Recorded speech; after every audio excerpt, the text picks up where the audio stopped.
All right, guys. Hey, guys, what's up? I wanted to discuss this question with you because I think it gets brought up a lot. And I think audience, as a client, as everyone out there, to get a defined answer to this as we go through this question. And the question is, you charge 6% for listing a house, right? And these other agents charge 6%.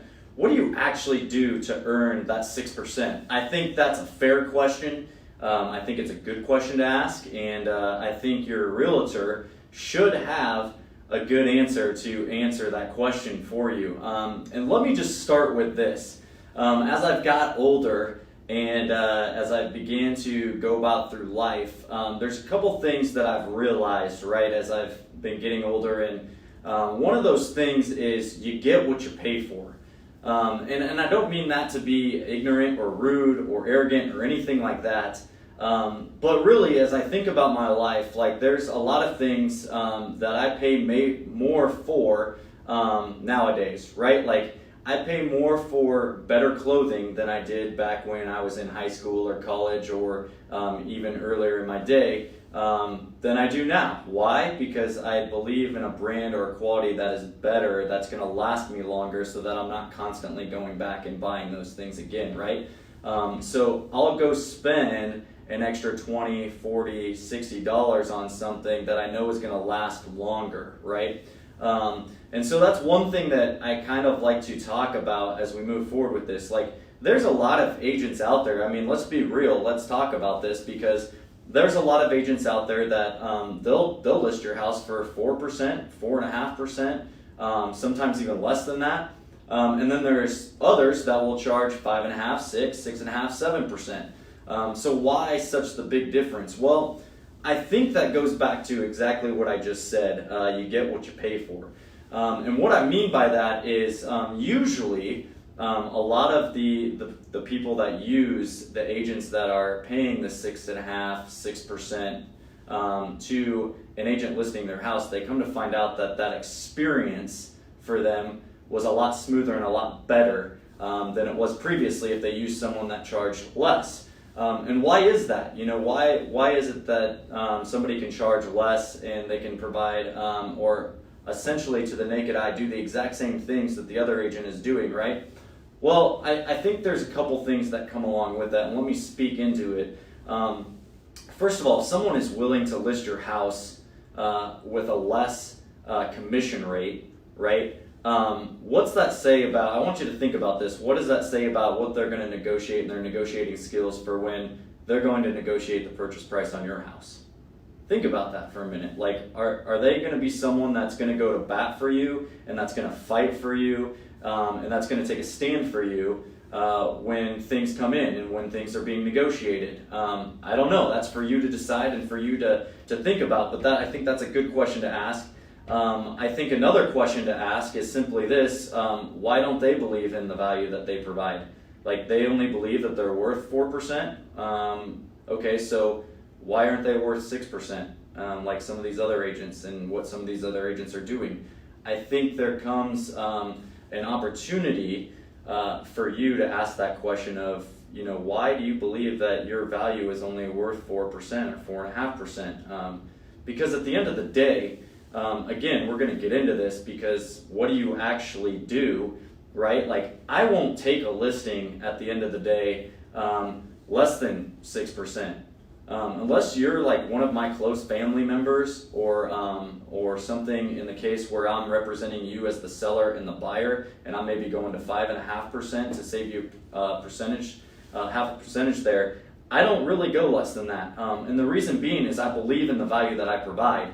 Now again, I want to explain something, because first off, before we can even get any further into this discussion, is I think that there's a lot of people that don't understand the commission structure to begin with. So let me break it down for you. First of all, it's not us, the listing agent. When I say us, when the listing agent goes in and they get a listing, and let's say that listing in this case is 6%, the listing agent is not making 6% off the purchase price of the sale. I think there's a lot of confusion out there with homeowners and stuff where they think that we pocket that 6%. We don't, unfortunately. That'd be nice, but we don't. The reason why we charge 6%, or at least why I charge 6%, is because I know that I'm going to have to go pay out 2.4 to 3% to that buyer's agent that brings a buyer to the house. So right away, when we get together on the contract and there's another buyer that comes with an agent to the house, I'm paying out that buyer's agent 2.4% to 3%, depending on what the agreement is there. And so half of that commission already is gone, immediately gone, just gone. It's paid out to the buyer's agent. So that's how a buyer's agent gets paid, right? So there's a lot of confusion sometimes with, even if you're a buyer and you're like, wait, what do we owe you, to represent us or whatever? You don't owe them anything, because the seller is the one who's paying the services of the buyer's agent. So that's how the buyer's agent gets paid, is out of that commission. So let me back up now to that 6%, right? So if half of that is already gone, then the other half goes to the listing agent, right? The listing agent spends the marketing dollars for certain things to market and advertise the property. And so here's the other thing that a lot of people don't understand is, before we even get into the putting your house onto the market, we're already in the red. And what I mean by that is, the seller hasn't paid us anything because we haven't put together a contract and closed on the house yet, so we don't see any of the funds yet there. And we're already in the red. For most of us, we pay for someone to come out and measure the house. We pay for someone to come do pictures. We pay for marketing online. And we pay for some of these other things, especially if you're in a luxury collection. There's some drone photography, videography, some things that are done there. So there's a lot of us that we could potentially be in $500 to $1,500 of advertising and marketing dollars prior to even getting your house onto the market. So we're already taking the risk of putting some skin in the game and our money up front with our clients to get that house on the market. So again, that's not the 6%, right? Like, that's still going to be coming out of our commission check to make that up at the end. So then that's the 3% that this listing agent is now making. And out of that listing, he's already paying for those services that he's got to reimburse himself for, right? And then there's a percentage that goes to the broker that representing them. So in my case, Berkshire Hathaway is going to take a cut from my 3% to list that house. And then there's going to be other things that come out of that as well, which is like the transaction coordinator fees and the admin fees and different things like that. So at the end of the day, it's not even 3% that the listing agent is getting from the commission check at the end. They're actually getting more, so probably, to be more realistic, anywhere from 2 to 2.5% of that purchase price, which again, at the end of the day, is what keeps us going, right? And keeps us fueled for moving into the future. But then it moves into that question of, what do you guys actually do, right? So like, what do you do? We get it that you're going to pay for some of these services, which every agent should be doing. But what are you going to actually do to earn that 2.5%? Well, first of all, I like to talk to people about, I utilize the resources and tools that I have, and that is, I'm at the #1 company in the nation in the Berkshire network for GCI and units closed. So what does that mean? Well, we've done the most production, basically, from gross commission income standpoint and units sold. Yes, in Omaha, Nebraska. I know that's hard to believe. Within the Berkshire network. And so what we do is, there's over 1,000 agents that are within our Berkshire Hathaway network here in Omaha. So the first thing that we do is we either do a coming soon or we do a pocket listing, basically sharing and talking to the different agents in that network of what we have coming up. Now sometimes, a lot of times, I should say, there's a lot of houses that won't even hit the market because we've talked to somebody within the network and they have a buyer that would be interested in that property. And sometimes you're able to put together a deal before that property even hits the market just by talking to people. There's other times where I have potentially a buyer, or somebody on my team has a buyer, and they match the criteria of a house that we're getting ready to list, and sometimes you're able to put together a deal without even having to advertise it or market it or put it, but it's that network of people that you're able to utilize with that. Now, another thing is a part of the Berkshire network too that I like is there's a lot of incoming people that come to Omaha, And so it allows us to push stuff out even to even further to those people that are coming into Omaha to see that listing. And then another big thing that I think doesn't have a dollar amount on it, but I think it proves itself as you go through the transaction, and I think a lot of my clients would confirm this, is that it's very important to have an agent who is knowledgeable and experienced in their field. Because, and I've talked a lot about this before, right, is the fact that when you're dealing with agents constantly, right, like a big thing for me, I always say this, I'm like, never burn bridges with other agents because you're constantly doing business with them. A big thing there is being able to have, because of the experience that I have in this industry and in this field, is you start developing great relationships with other agents, not just within the network and the company that we're with, but outside of that with the other agents that are in town. And it's very important because as you come to understand and as you go through some of these things, there's a lot of times where there's just some agents that are difficult to work with, or some agents that just have no clue what they're doing, and it's scary, to be honest with you. There's been times where I've been in certain situations and I'm like, man, I feel sorry for the other party involved because this other agent has no clue what they're doing. And again, that's not to knock on anybody, that's not to put anybody down, but I think it goes back to what I just said, and that is knowledge and experience. You can't put a price tag on that. And so it's important to have an agent that is experienced and knowledgeable about not just the listing side of things and the buying side of things, but what's going on in the market. What are other offers look like coming in this price range? What are the other houses sitting on the market right now during this time? You know, especially right now as we're in COVID-19 and we're dealing with some things here. Like a lot of the questions that I get asked by some of my clients right now is now a good time to list or should we wait? Is now a good time to buy or should we wait? Being able to have those answers readily and available to them is important. If you're an agent that is part-time or maybe does like 5 or 6 deals a year, that's could potentially be a problem because they don't have a feel of what actually is happening within the market. But if you have someone that's doing this on a daily basis, you will come to understand that that is something and an advantage to you that you will have moving forward, is someone that sees this industry day in and day out and knows exactly what's going on in the market. I know exactly what's going on in certain price ranges in our market right now, today, at this very hour. I know what's going to be going on tomorrow because I'm going to be researching that and looking at those things, and we're going to be in it, right? We're going to be out with clients, we're going to be out with buyers and sellers, and we're going to be seeing those trends and those things happening. It's important to have somebody that knows what's going on in the market and in the current industry. So knowledge and experience, I know there's not a price tag on that, but I think it's very important as you think about the agent that you're going to be using as you embark on that journey with yourself or you and your wife or whoever it is, to make sure that you're getting someone that knows exactly what's happening right now, today, in the current market and the situation, because you won't regret it later. You might regret getting someone later that is maybe a part-time agent or someone that doesn't do a whole lot of deals that has no knowledge or clue what exactly is going on, and then in turn doesn't net you the most money or get you the best deal because they didn't know what was going on. So that breaks my heart sometimes when I hear those stories. That's the other thing that I wanted to move into too, is a lot of people think that it's negotiation is just with price.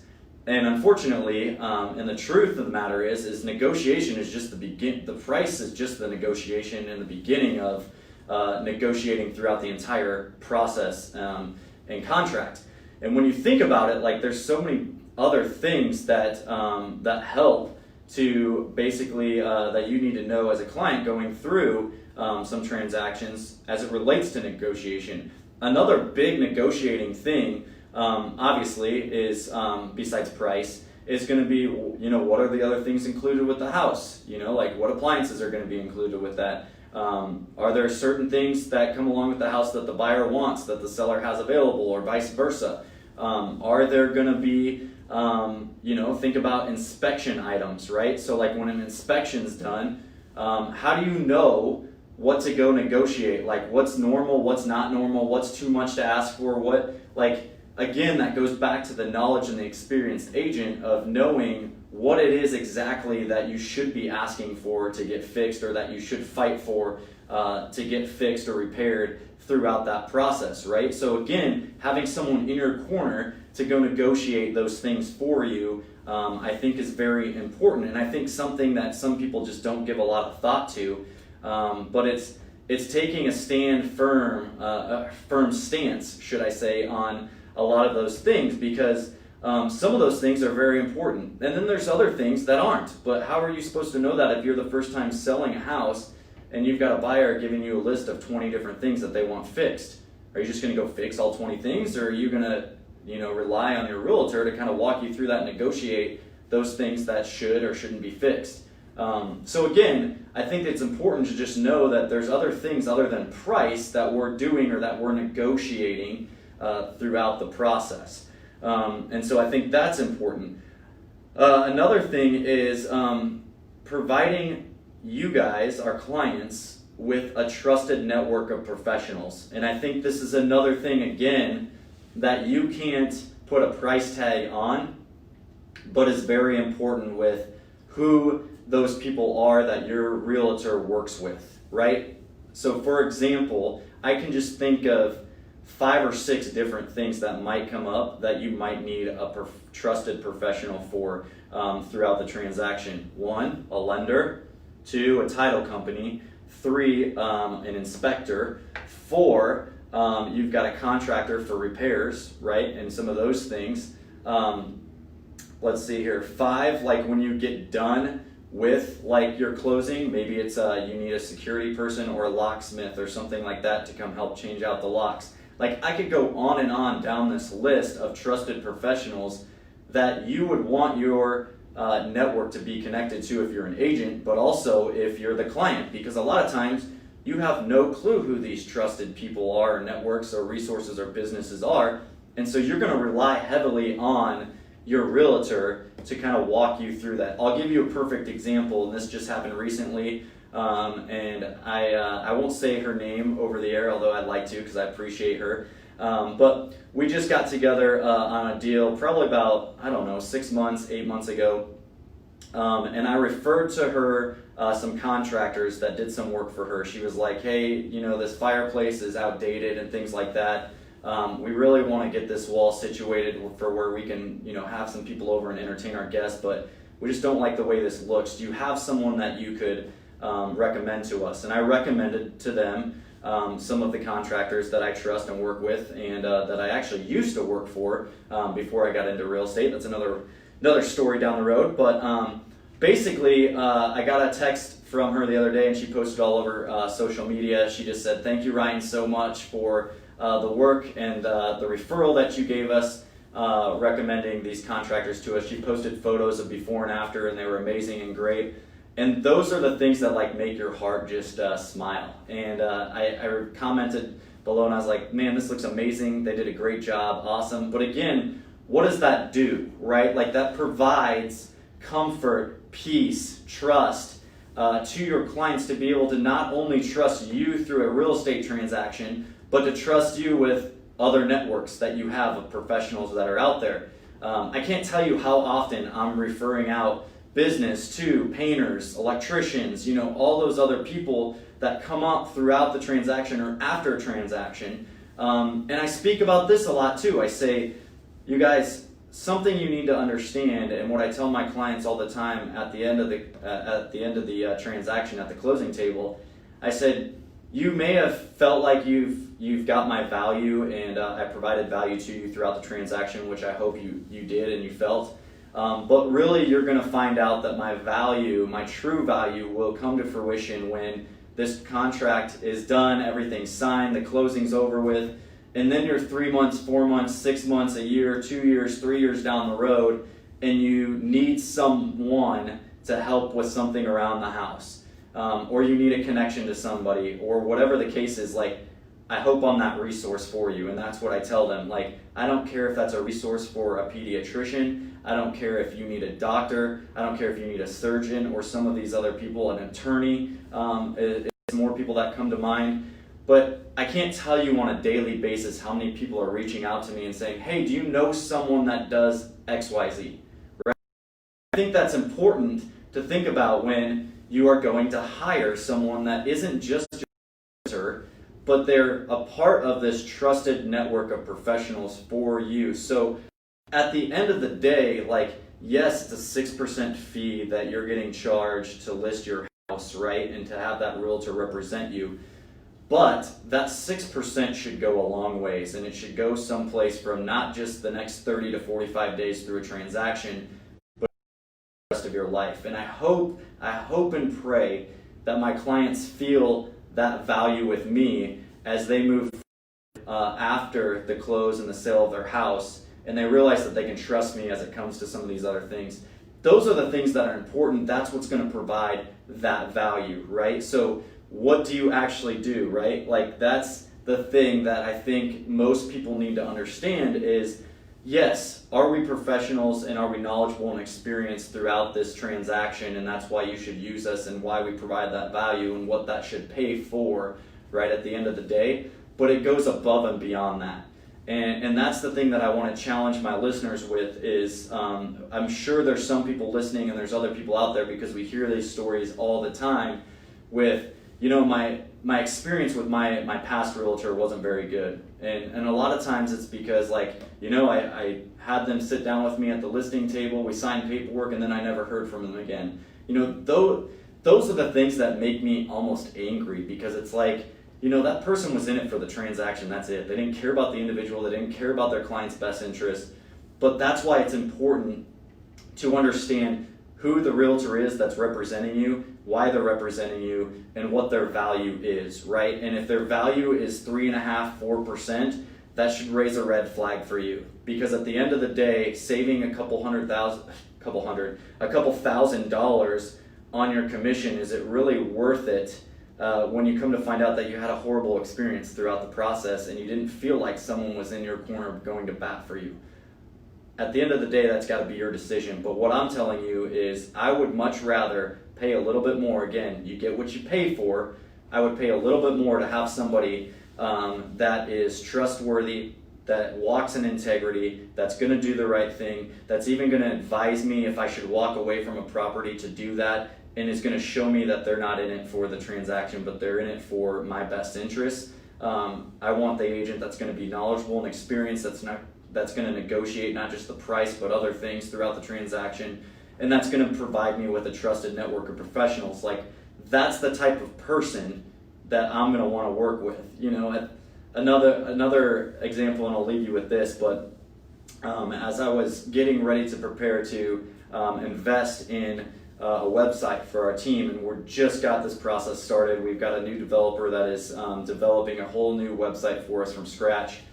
And I remember sitting down and looking at all the different bids that were out there, and they ranged anywhere from, $2,500 to, $13,000, $14,000, right? And I remember at the end of the day, like, already just taking the ones that were at the low end of the pool and throwing them away and pushing them off to the side, because I was like, I'm gonna pay more, I'm gonna get what I pay for, right? I'm gonna be willing, and I'm willing to pay more to know that I'm gonna get a better value going with these guys, because they believe in their value and what they are charging for a reason. Now, are there some people that were way over the top? Absolutely, and I weeded some of those people out. But I found the guy that I was like, this is my guy. I interviewed him, I talked with him, I felt very great with the direction and the promises that he had kept as far as and the experience that he had to put together something that I know at the end of the day is going to be something that we're going to be happy with.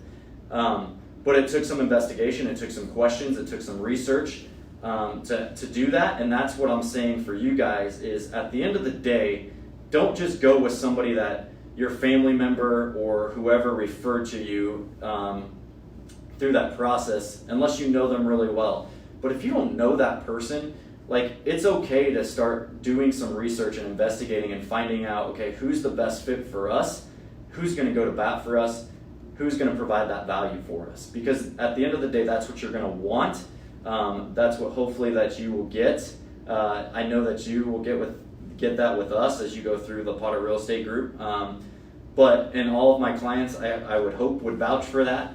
But again, at the end of the day, there's a lot of agents out there, right? A lot. And even in this time, I tell people, like, there's not enough houses on the market for the amount of agents that are here in town, so somebody's not getting paid. And I can say that somebody's not us. Like, we are busy, we're steady, we're go-getters, we get the job done, we walk in integrity, and we do it right. And I believe that is the reason why we continue to move forward and continue to progress and continue to be successful, and why people continue to refer us, their friends, their family, their coworkers, and everybody else, is because they see that value. And so I just wanted to challenge you guys with that. I wanted to talk about that because that's a question that gets brought up a lot of times. So hopefully that answers that question of the 6% commission and what do we actually do. I'm sure there's things that I forgot about. Feel free to provide some feedback on that. But at the end of the day, thank you guys for listening and tuning in. And until next time, we'll talk to you again soon. Stay safe. And next time we will definitely get into some other things. So thanks guys for listening. We'll talk to you soon. Boom.